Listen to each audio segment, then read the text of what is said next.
y'all been? Yeah, so I just wanted to come back on here after taking 1 year. You know, I took 1 year off from, coming on YouTube, making videos. And I just wanted to give the final video about my home birth story, So I just wanted to say that, yeah, my son is 1 now. He has turned 1. I took some time to, take care of my family, focus on my family, focus on my kids, focus on just a bunch of things that are going on with me. So just to give a heads up to everybody, I am driving. That's why I'm not looking directly in the camera. It's the only time I got out of my busy, crazy schedule. I have one hog. Out of my busy schedule to come here and just, finally give that, final message about, my home birth story. Like, what really happened? How did everything turn out? Was the baby born at home? Was the baby born in a hospital? Like, what happened? So, what happened? So I think the last time I left off, I think I was about I was full term. And I was just so tired and so over everything. So what happened is I ended up carrying the baby to about, I think 43 weeks, 43 to 44 weeks, almost 44 weeks. So by that time, when I got pregnant, I wasn't really going to any doctor's appointments, barely. Actually, I think I went to my first doctor's appointment when I was about 4 months. The next time I went, I think I was about 8 months. I don't really remember, but yeah, around there. And then the next time I went, I was literally full term. So that time when I had gone into the emergency room, I went to the emergency room. And then they were like, oh, okay, yeah, you're full term, and we think that it's best that we schedule you to... No, I didn't go to the emergency room. I made an appointment with a doctor, my doctor, who I saw 2 other times before. I only saw that doctor 2 times during my pregnancy. So I made an appointment with her to see her for the 3rd time, and I was full term. And she was like, okay, yeah, you're 2 centimeters dilated. We want to, play it by the ear, see how things go. And if the baby comes naturally, great. If the baby doesn't come naturally, we want to schedule you to be induced. But then I was like, I had told you that I don't want to be induced. I told you I want to have a home birth. So why do you keep on suggesting me to be induced? All right? And I know for her, it's just how she's trained. But for me, I'm like, you're not listening to me. You're not listening to me. This is the reason why I was avoiding going to the doctor's appointments, because in my experience, they don't really take you seriously or listen to you about your needs and how you want to give birth. All right? And it's there's a structure or there's a system already set up on how women are supposed to go give birth. And that's about it. If you reach a certain period, you're not even allowed to wait it out and see if the baby comes naturally. I don't care from 44 weeks, 45 weeks, I don't care what you think. I'm gonna wait this out and let my baby come when my baby comes. You know, that's what I was telling the doctor. But she's like, okay, you know, let's just try it out, blah, blah, blah. I'm like, okay, fine. I go home that week. I reach the 40, I think I had seen her when I was 42 weeks. When I went home, I was like, you know, reached the 30, 40, I'm sorry, did I say 34? Sorry. I was 43 weeks. Yeah. So when I went home, the next week I was 44 weeks pregnant. Yeah. So then I was there with my husband, and then we were like, okay, the baby's not coming. It was so stressful. I was having nightmares. I was just going through it, like, you know. People were putting me on pressure, like, and it was all coming from a good place. Everyone's like, Milka, go to the hospital, be induced, get induced. Oh, this is gonna happen to the baby. This is gonna happen to the baby. The baby's gonna get hurt. The baby's gonna whatever. People were saying a bunch of things. But me, like, I had to trust in God. And this just goes back to what I was saying in my previous messages. For me, I feel like I know that, you know, the Most High was calling me to do this because it was a test of my own faith. I needed to have trust and faith in God that He was gonna deliver this baby full term, happy, healthy, and in my home. I needed to believe that. It was like the biggest test of faith that I have ever put myself through. Because prior to that, when I had my other children, God was calling me to give birth to them naturally at home, but out of fear and out of also just putting all my trust in the medical system here, I never had the confidence and, you know, the inspiration, like, to inspire myself to actually go forward and give birth to my other two children at home. Wrong place, wrong time. This time, when the third time came around, I'm like, you know what, Milka? This is it. Like, you have to, you know, finally do it this time. You have to trust in God. You have to believe in God that He will deliver this baby.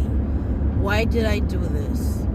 It was a test in my faith to believe that if God is gonna deliver my baby happy, healthy, full term, no complications, at home, that means that God is gonna deliver everything else in my life. If I can believe, you know, without even seeing my baby, without having a doctor present, without having all that medical equipment, all of those monitors, all the time the doctor putting her hand up there, you know, they're both putting their hand up there to check, oh, this is going on now.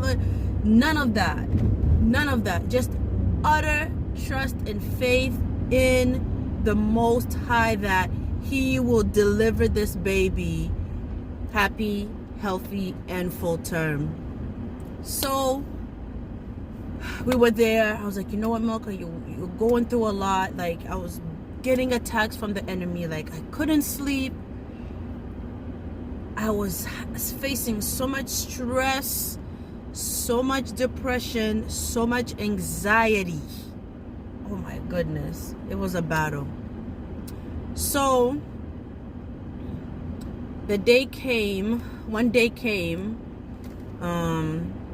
that I was going to deliver my son. That was December 4th. That's the day my son was born. So December 4th came around, right?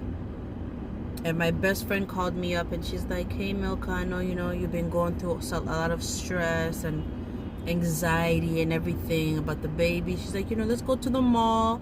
You can walk it out. you know, see how things go. Take a walk around the mall. You've been in the house, you've been stressing. Yeah, so I told my husband, okay, he's not my husband yet, but we're engaged. But you know, I always call him my husband because, you know, I'm trying to prophesy that, you know. So my husband, I told my husband, I'm like, hey, you know, let's pack up the kids, let's go meet my friend at the mall. We take a walk. See, I can just walk it off, you know, like make the baby to, you know, get out quicker, you know.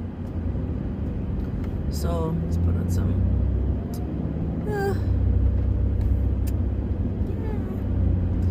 So time came, you know, we got dressed, whatever. We went to the mall. We met up with my friend. I was so heavy, like the stomach was just me. I'm telling you, I was in labor and I didn't even know it. You understand? I was in labor. Okay? All right? I was in labor. So we started walking. We walked around the mall. Oof, child, I was in labor. I'm telling you, the pain. And you know what? It's like I never been in labor naturally. So I don't think I knew that I was in labor. I just thought it was abdominal pains. All right? I just thought, okay, I'm just having cramps, you know, like I'm having Braxton Hicks, you know. The pain was coming and going. I'm like, oh, it's not, you know, the consistent, I guess, contractions. Like, they're not really coming like maybe every hour or like every 30 minutes. I don't know. I didn't feel like that. Or maybe they were, but like since I have never been in labor naturally. All my labor has always been induced. I'm telling you right now, I didn't even know I was in labor, but child, I was in labor, okay? I was in labor. So we're walking around. I'm having those contractions. I'm thinking that they're not really contractions. I'm just, you know, having some little Braxton Hicks, whatever. We get home. When we get home, I'm like, okay, I did that. I walked that off. I'm like, you know what? You know, last time with my first son, I had tried to induce my labor by taking like a couple teaspoons of castor oil, okay? So this time I was like, and that time when I was pregnant with my first son, I took a couple of teaspoons of castor oil. I did not induce my labor, but although I started feeling like those labor pains with my first son, I did feel those labor pains. I did get some few contractions that looked like they were consistent, but then everything stopped.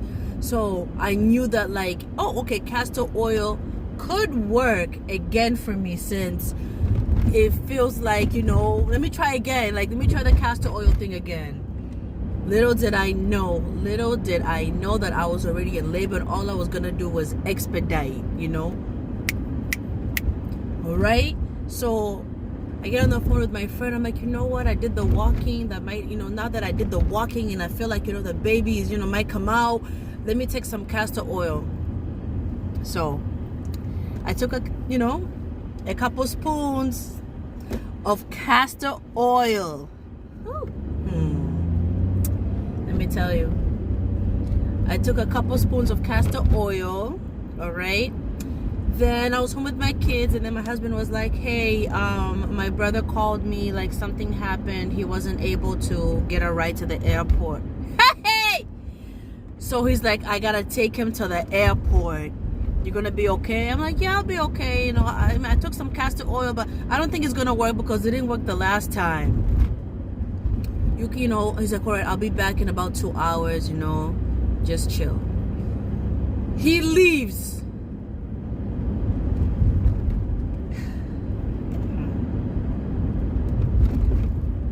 He leaves.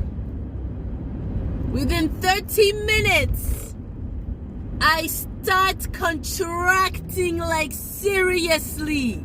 Hey! let me tell you. Let's go back because there's other pieces to this story. Let's go back. So when I had gotten home from the mall, I didn't insert this piece. I had gotten a phone call from my doctor, and my doctor was like, Milka, we're worried about you because we know that last time you came here that you were leaking some little fluid. We had checked that some little fluid was leaking, and we are worried that the amniotic sac must have, opened up a little bit, and it's leaking little by little. So we're worried that you might get an infection, because if the amniotic sac, if your water breaks, your water can break a little bit. Supposedly that's what they were saying, that they were worried that my water had broken a little bit, excuse me, and that I was leaking little by little, and they were worried that the baby might get an infection coming out the vaginal canal and everything. And I'm like yeah, there is fluid getting out a little bit, little by little, but I don't think it's, my water didn't break. I think I'm fine. They're like, I think we should really, really go ahead and have you come in so we can so we can induce you. And yeah, we're just worried about you. We want you to come in and be induced. You were scheduled to be induced yesterday, but you missed that appointment. I'm like, I'm not coming in to be induced. I told y'all, I don't want to be induced. They were trying to force me. Remember that. There's a side story to that. That I'm going to tell in this video, if my video doesn't cut off. So we go back. I'm like, no, I'm not coming in. I don't want to be induced. Like, I'm going to wait it out. I want to see what happens. We're going to see what's going on, if the baby can come naturally. So moving forward, my husband leaves to go take his brother to the hospital. I'm sorry, not to the hospital, to the airport. Okay, to the airport. He was traveling to Africa. So he goes to take him to the airport. He's like, I'll be back. You're going to be fine? Great. He goes. I'm there with my other two kids. Like I was telling you, labor started hey, when I'm telling you, it started coming 1 hour apart. What? Pain.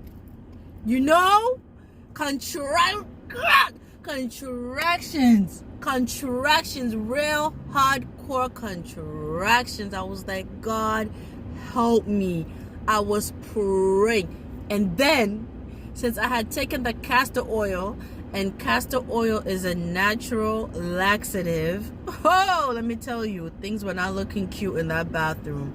I was using the toilet contracting,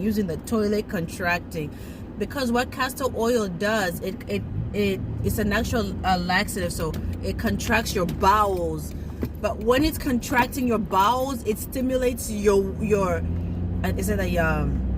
womb to contract too, it stimulates it. So when you're having that urge to push, to poop, you get that contraction too. So once it started stimulating, giving that stimulation, bowel stimulation, the contractions came full blown. I called my husband. I was like, you need to come back right now. I am in labor, full blown labor. This baby is coming right now. He's like, oh my God, call the hospital. Then I'm like, no, I'm not going to the hospital. You're going to come back and we're going to deliver this baby. All right? So I'm like, you know what? Okay, drive, take your brother to the airport and come right back. So then I get on the phone and I call my younger brother. I'm like, Izzy, you need to get over here. I'm in labor right now. I need somebody to keep the kids in the other room because I know I've seen some people where they have their kids join in the whole labor, in the whole delivery at home. I didn't want my kids to be a part of that because I was new to doing it, and I didn't know I knew what I was doing through the guidance of the Most High, but I didn't want my kids to witness that, you know, I personally didn't want my kids to witness that. So I had to call my brother to come through to keep them. So my brother ended up coming through, and I had told him, I was like, don't tell mom that I'm in labor right now, because my mom was not confident that I was going to be able to push out my baby at home, and she wanted me to go to the hospital. I was like, don't tell her, she's going to freak out, just come on your own. He told her. So both of them ended up coming at the same time, but I didn't know that she had come with him, you know, because she's like, Izzy, let me just go and be there. And you know, so she came, my brother came, and I didn't know my mom was even in the house, because she was scared that I was not going to be happy that she was there. And the reason why I was really not because I wasn't going to be happy that she was there, it's only because like me and her we were butting heads in terms of like me giving birth at home and her wanting me to give birth at the hospital. We were not on the same page, so I didn't feel confident that she was going to be someone who was, you know, going to support me in that. But that changed. So anyways, back to the story. They came. I told my brother came in. I had opened up the door for him, so they came right in, and I locked myself in the bedroom, and I was like, y'all stay out there with them, I'm in the bathroom, don't worry about me. I was telling my brother, like, I'm in here, I'm fine, I'm just having the contractions. So what I did is that I made myself, excuse me. So what I did is that I ran myself a bathtub, a warm bathtub. I was like, let me get in this hot water, some warm water to just, you know what I mean, to ease all this pain that I'm feeling right now, all the contractions. I ran myself a bath. I got in the bathtub for a little bit, but I really couldn't stay in there long because I was also had to use the toilet because I had taken the castor oil, which was a natural laxative. It was a lot. I was just praying to the Most High. I was like, God, please bring my husband back very, very fast. So I had to basically just try to hold it, So, yeah, the contractions were coming 30 minutes apart. Things were just, going there, So time passed 2 hours. It took my husband 2 hours to get home. 2 hours. So he called me, he's like, I'm coming. So he got into the house. He busted through the door, and he found me like on my hands and knees. Like I was on my hands and knees. Like I couldn't hold it anymore. When I'm telling you, I was like, the baby is coming right now. I've been literally trying to hold the baby. I was like, look, go and check and see. He checked. He's like, the baby's head was not poking up, but he could see the outline of the baby's head, He's like, the baby's here. I'm like, oh my God. I'm like, what should I do? I was like, what should I do? He's like, get on the bed. So I get on the bed. Then I was like, trying to see if I can push the bed. I'm like, no, I can't push this baby on the bed. Like, it just didn't feel right. Like me pushing the baby, like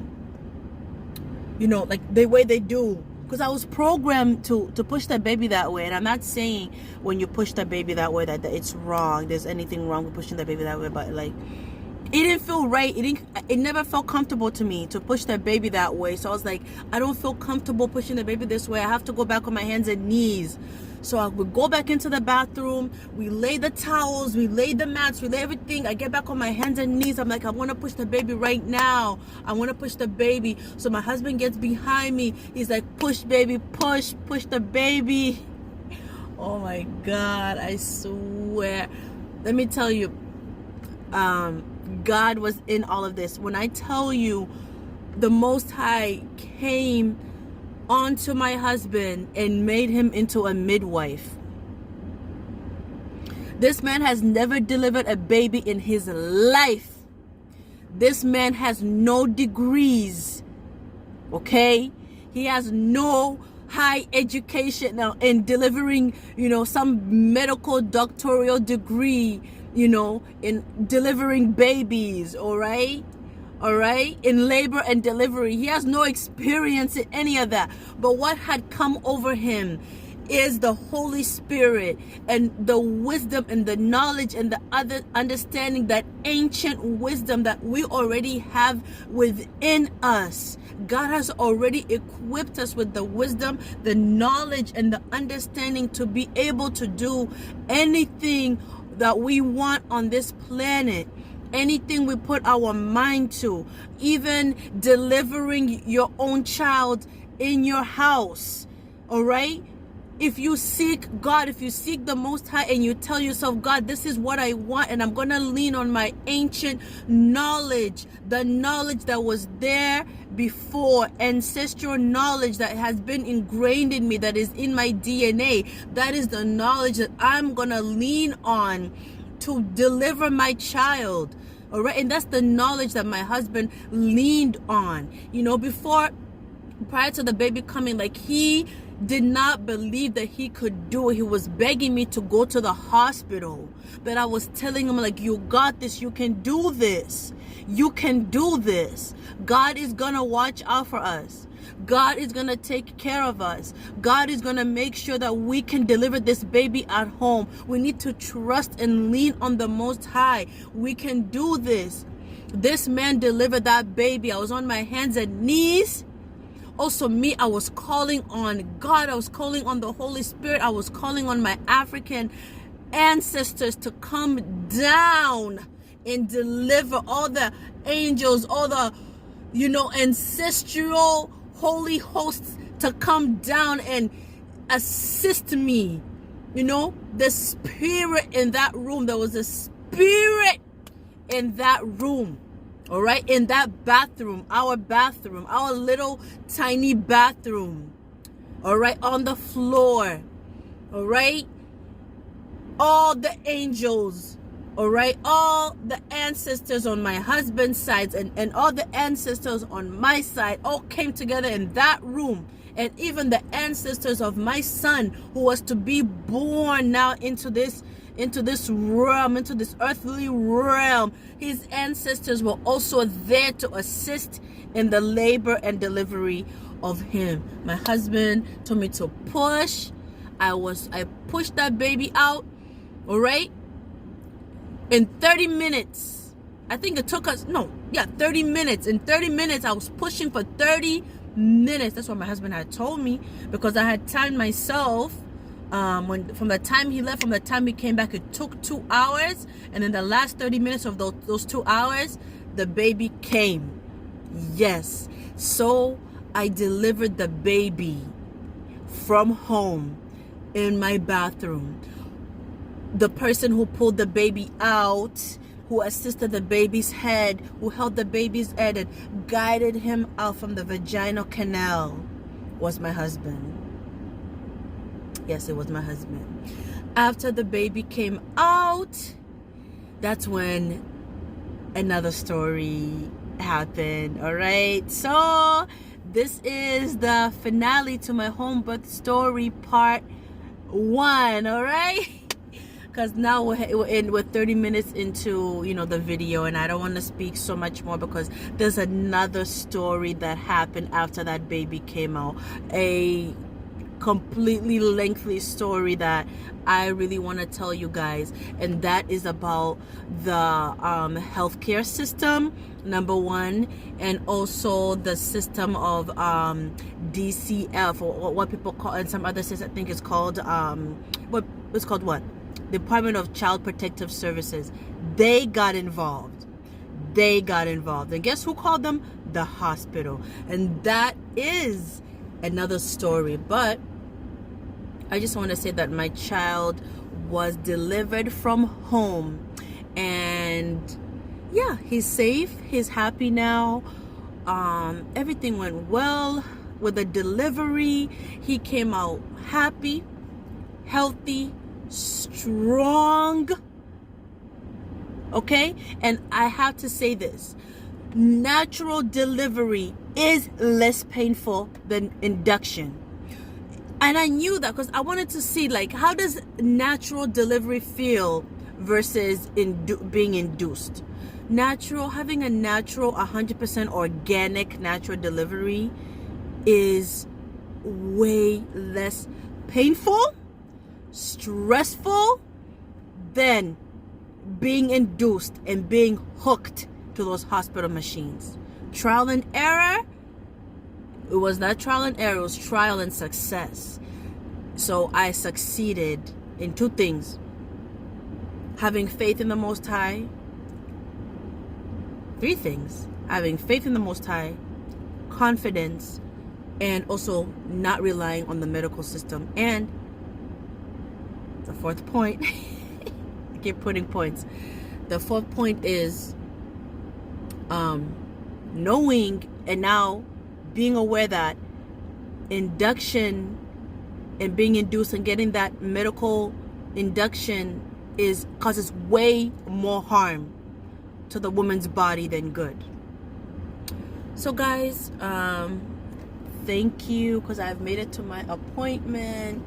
I just, I want to thank everybody for taking their time to listen to me. And I know this is episode 4 part 1 or part A, so I'll do an episode 4 part B, and I'll just talk more about the difference between induction and natural birth. I want to talk about what happened to me after, when I gave birth to my son, like what transpired to me after, and what goes into all that, like the medical medical pregnancies versus natural pregnancies. I want to talk about the Department of Child Protective Services and how they got involved and what that looks like. That's going to be a series within its own, because that's a lengthy story. But yeah, so thank you guys, and I hope to see all of you soon. And at the end of this video, please check out some lovely photos of my son and my family, and I hope everyone enjoys. Stay blessed, and God bless you.